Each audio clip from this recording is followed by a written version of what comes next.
would not believe how my reality shifted when I embodied the principles that I'm going to cover in this video. So just briefly, I'll share real quick. My name is Brian. I'm a lifelong journalist. I create content for a living. That's all I do, all day. But I've also been on the spiritual path for many years now, and I'm a person in long-term recovery from drug and alcohol addiction. And what I will share here in this video is how pain and suffering are actually feedback mechanisms the universe provides to let us know we're out of alignment with the truth of who we are. And that's why pain and suffering is actually a really good thing, because that's what catapults us into growth, into new ways and states of being, into shifting our identity and taking up the inner work that allows us to essentially bend reality and live the dream. So before we get started, please hit that like and subscribe button. Follow me to the end for the kicker. So what I'm going to cover in this video are some basic pointers. No AI. This is all me, person to person. You didn't come across this video by coincidence. If you're watching this, there's a high degree chance that you are on a spiritual journey, that you signed up to be here on earth at this time through this awakening cycle. And I'm on the path myself. We are fellow travelers. But what I can tell you is this. For 20 years, I lived in complete and utter hell. Not the full 20 years, but let's just say the last 10 was a spiritual darkness I would not wish on my worst enemy. And I've emerged on the other side now to live a very rich, rewarding, and fulfilling life after that. Hitting bottom was the best thing that ever happened to me. So there's a saying from Fight Club, if you're familiar with Fight Club. He said, it's only after we've lost everything that we're truly free to do anything. So what I'll say is that basically 7 years ago, I was homeless, sleeping under a bridge in the freezing cold. And today, 7 years later, after this transformation in consciousness, I'm now in the shape of my life. I've overcome addictions, terminal illness. I own my own home. I've created wealth and abundance and freedom that I didn't even know was possible. And I feel like I'm just getting started, because it was literally 2020 when the awakening occurred. And, you know, this whole last 5 years has been a healing journey. And it's also been a journey of cultivating higher understanding. So what I'll say is a three-step process here. 3 parts of this video I want to break it down into is transcending pain and suffering, okay, what that looks like, tapping into higher consciousness, and stepping into purpose. These 3. This is the ultimate identity shift in this video. At my lowest point 7 years ago, I was literally, no one wanted me around. I wanted to be dead. I didn't even want to be me anymore. I was tired of this role I was playing. And I'm under this bridge, and it's freezing cold, and there's this freeze advisory that goes out over our cell phones. I still had cell phone service, but I had to plug it into various parks and gas stations to, you know, and I didn't have minutes. I'd had to jump on other people's Wi-Fi, or the restaurant's Wi-Fi, or McDonald's or whatever. You understand what I'm saying? And there's a freeze advisory that went out, and basically they were saying, if you have pets, if you have animals, bring them inside, because they will freeze to death tonight. Tonight, this was 7 years ago, and I live in Ohio. This is northern climate. It gets cold.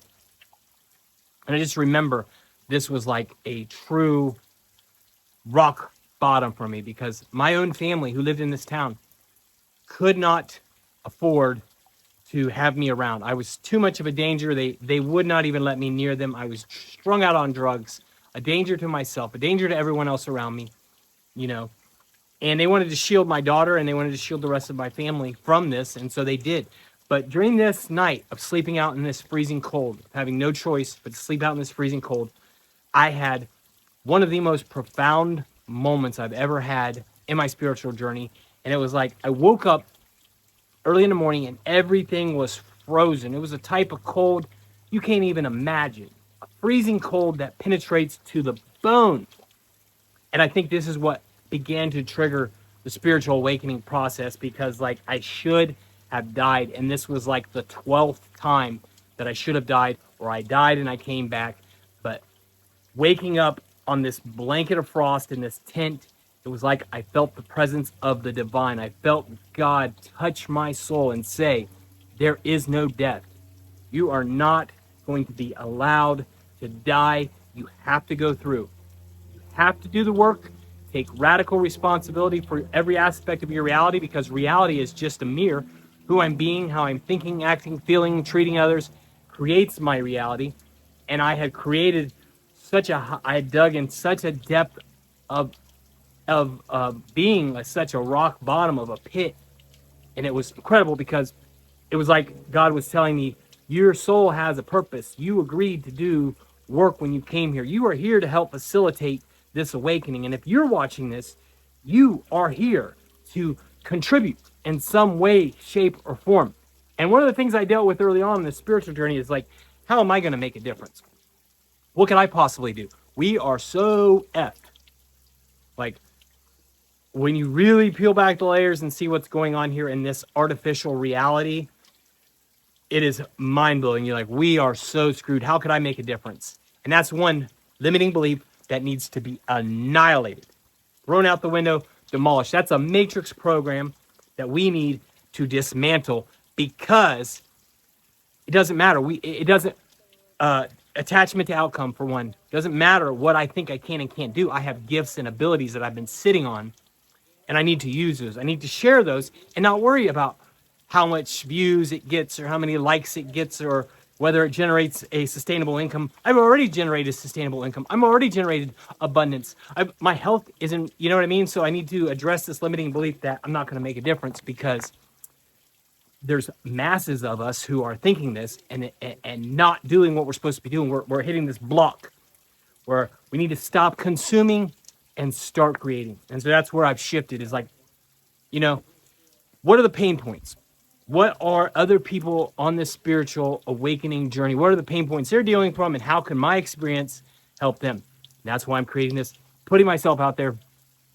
It's because of you, because I love you all, fellow starseeds, wanderers, light workers. So phase 2 of this becomes tuning into higher consciousness, which was also very challenging, because I have tons of energy. It's hard to sit still. It's hard to meditate. I do tons of breath work, but that creates a lot of energy.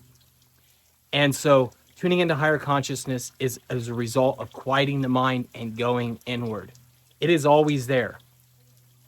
The radiance of the seer, the ground of all being, penetrates every atom in this universe. And when you take yourself to be this separate individual, it causes suffering. Fortunately, awakening, that suffering eventually can lead to an awakening, as it has with me. And what I was saying is, tuning into higher consciousness now, as I cultivate presence, understanding that I'm awareness and that I'm consciousness, and that this avatar body, not avatar in a sense of superpower avatar, but that this is just a character that I'm playing, I'm able to cultivate stillness, and I'm able to become a walking bridge between this and the higher worlds. I'm amazed.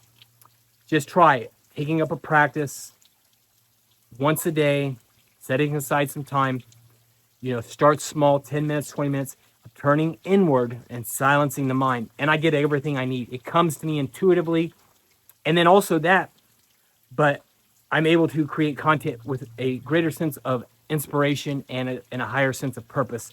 And that really, this isn't about me. It's about you. But in order for me to be a bridge between two worlds, I need to tune into that. So I need to freaking meditate. I need to clean up my diet. I need to discipline myself. And I need to live from the heart, which is what we all need to be doing right now. And so the final aspect of this transcendence video of using our pain and our suffering to abide in higher states of consciousness and to live freely and fully, I want to get on the third element of it, which is purpose, stepping into our purpose. And so this purpose isn't something that just unfolds before us. For a lot of time, I was waiting for clarity. Clarity was waiting for me. The soul already knows everything it wants is available to it. But so purpose is a daily process of seeking guidance and putting one foot in front of the other, making changes to my daily routine that include content focused on pain points. What are the pain points of the public that are going through this awakening cycle? Financial insecurity, right? Health issues, mental issues, you know what I mean? Struggling, ascension symptoms, all of these things. So purpose means I'm not just getting in front of a camera to inflate my ego and to look good and to be pretty or to get likes or to make money, because that's a trap. That is a huge spiritual trap I will cover in other videos. is that we truly and genuinely need to focus on how our creative expressions of oneness, our creative expressions of service can benefit others, whether it's inspiring others or whether it's providing direct support through coaching, through I intend to create a Patreon platform and to teach breathwork and Kundalini yoga because of all the various forms of discipline I've practiced and encountered over the years. Kundalini yoga is the most advanced, and it's wonderful. It is wonderful. I feel amazing. I had no idea you could feel this good without the use of drugs and alcohol. Leading up to my spiritual awakening, I didn't think there was any point in life or life going on without drugs and alcohol. And breathwork and yoga has taught me otherwise. And meditation, the bliss I was seeking in drugs and alcohol was already unfolded within me. And the masses who are suffering now, you are going to get through it. You are an eternal spiritual being having a temporary human experience. There is no death. We inherited a heavy degree of karma when we took birth here. So it's about rewriting that code that is encoded down on a cellular level, generations of trauma. Our ancestors are rooting for us. The higher realms are supporting us. I hate to bring a spoiler alert, but we know who wins in the end. A lot of us have seen it. But the point of this Kundalini awakening and these practices and these disciplines is to activate this. Right here at the intersection of these two lines, the pineal gland, the third eye, is the seat of psychic abilities that would blow your mind. Activating this, decalcifying it, is the goal of all evolution. I mean, we do want to get it to the crown, and I'm not claiming to be a Kundalini yoga expert. What I'm saying is I'm an investigative journalist. I've written a couple books. Read my author, or read, if you go to my page and you look at the bio, there's a link there to a couple of my books. It's not about me, not about promoting me. What it is about is saying is that human potential is limitless. Our self-concept, how we see ourselves, creates reality. So it's all about shifting identity. And if you're going through a dark night of the soul, subscribe to this channel, share, leave me a comment. We are in this together. And so those of us who are on the other side of this now, who have transcended pain and suffering, I owe it to others who are on this journey, who are in it and going through it, to let you know, man, it's beautiful on the other side. The deeper we go into pain and suffering, the greater the heights we soar to in our awakening. And ultimately, when we die, we understand fully that it was just a dream. All the world's a stage, and all of us are mere actors in a play. Eventually, when the play is over and the curtain drops and we take our bow, we get to go home. So take courage in that physical body. You will shed it, and when you shed it, it'll be like it was never even you. It was just a sheath, piece of outfit you were wearing. You get to reunite with family members and lost loved ones, and we get to go do it again if we want. In any case, I hope this helps. I love you all. Have a wonderful day.